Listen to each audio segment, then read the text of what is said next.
అంటూ ఆ కథను చెప్పడం ప్రారంభించాడు మహాశివుడు. పూర్వం ఒక ఊరిలో గోవింద్ అనే ఒక రైతు ఉండేవాడు. మంచి పంటలు పండిస్తూ బాగానే ధనం సంపాదించాడు. చాలా రోజుల తరువాత అతనికి సంతానం కలిగింది.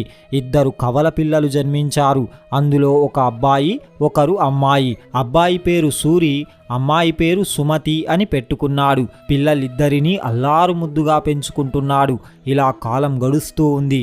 2 పిల్లలు పెద్దవారయ్యారు. 2 వివాహ వయస్సుకు వచ్చారు. ఆ తండ్రి తన కూతురుని ధనవంతుల ఇంట్లోకి కోడలిగా పంపాలనుకున్నాడు. దాని ప్రకారమే అందరికీ చెప్తూ ఉండేవాడు.